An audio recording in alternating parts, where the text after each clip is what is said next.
La historia que estás a punto de escuchar no es fácil de asimilar.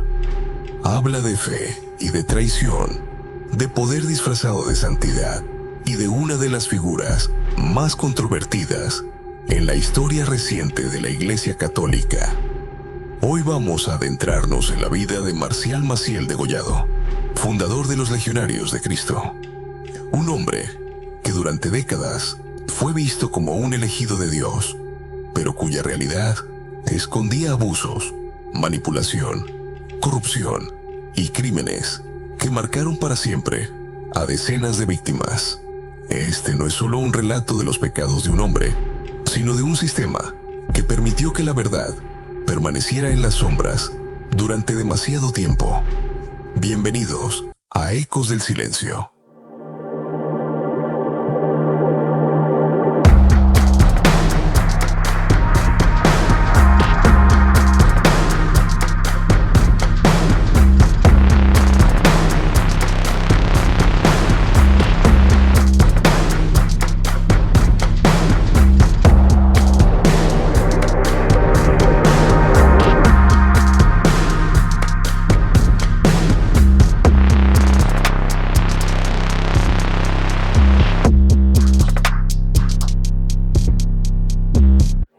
Los orígenes de Marcial Maciel. Marcial Maciel nació en 1920 en Cotija, Michoacán, en una familia profundamente católica. Su infancia estuvo marcada por la Guerra Cristera, un conflicto sangriento en el que los católicos se levantaron contra el gobierno mexicano. En ese entorno, Maciel creció con una visión casi mesiánica. La idea de que estaba destinado a defender y expandir la fe a cualquier costo. Desde joven, mostró carisma, pero también una habilidad inquietante para manipular a aquellos que lo conocieron. Hablaban de un muchacho reservado, pero obsesionado con la religión y con una ambición que desbordaba su corta edad. La fundación de los Legionarios de Cristo. En 1941, con apenas 20 años, Maciel fundó la Congregación de los Legionarios de Cristo. La presentó como una orden destinada a formar a una élite de sacerdotes que serían la vanguardia de la Iglesia Católica. Su carisma y su capacidad de seducción espiritual atrajeron rápidamente a jóvenes que buscaban una vida de entrega religiosa. Maciel les prometía disciplina, pureza y un ideal superior: salvar a la iglesia. Sin embargo, desde los primeros años comenzaron las sombras. Maciel fue acusado en repetidas ocasiones de comportamientos indebidos.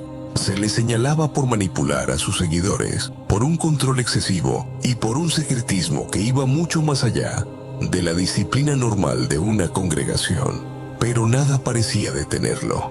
Con el paso de los años, los legionarios crecieron como un imperio religioso y económico. Universidades, colegios, seminarios, donaciones millonarias y una red de poderosos aliados dentro y fuera del Vaticano.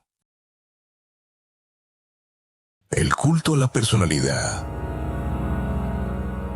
Maciel no solo fundó una orden, construyó un culto en torno a sí mismo. Los legionarios tenían que jurar lealtad absoluta, incluso llegar a callar cualquier cosa que pudiera poner en duda la figura de su fundador. Había votos especiales que prohibían hablar mal de él, aunque se descubrieran faltas graves. Era retratado como un hombre santo, incansable, casi perfecto, pero detrás de esa fachada se escondía una doble vida. Los abusos. Durante décadas, decenas de jóvenes denunciaron haber sido víctimas de abusos sexuales por parte de Maciel. Seminaristas, algunos menores de edad, que habían confiado en él como guía espiritual. Los testimonios revelan un patrón escalofriante. Maciel utilizaba la confesión, la dirección espiritual y su autoridad para manipular. Les hacía creer que sus actos eran pruebas de obediencia o incluso bendiciones especiales. Algunos sobrevivientes describieron años de silencio, marcados por la culpa y el miedo. La figura del padre fundador era intocable, y denunciarlo significaba arriesgarse no solo a perder su vocación, sino a ser expulsados, marginados o incluso desacreditados públicamente. La doble vida de Maciel. Con el tiempo se descubrió que Maciel no solo abusaba sexualmente de seminaristas, sino que también llevaba una doble vida en el mundo laico.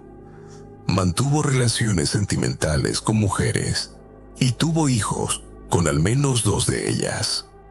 Lo más perturbador es que también existen testimonios de abuso contra algunos de sus propios hijos. Esta doble vida se sostenía gracias a un sistema de encubrimiento. Donaciones millonarias, regalos costosos y favores políticos servían para mantener el silencio de quienes podían exponerlo. El encubrimiento del Vaticano. Aquí la historia toma un giro aún más oscuro. Durante décadas, múltiples denuncias llegaron al Vaticano. Sin embargo, Maciel contaba con amigos muy poderosos. Se relacionaba con cardenales influyentes y lograba presentar su congregación como una de las más prometedoras del mundo. El dinero de los legionarios también jugaba un papel clave. Las generosas donaciones a la Santa Sede abrían puertas y protegían su imagen. Fue hasta finales de los años 90 que la presión de las víctimas, junto con el trabajo de periodistas e investigadores, comenzó a romper el muro de silencio. En 2006, bajo el papado de Benedicto XVI, finalmente se ordenó que Maciel se retirara de todo ministerio público. No hubo un juicio canónico abierto contra él, pero la condena moral fue clara. Se le obligó a una vida de oración y penitencia. La caída y la muerte.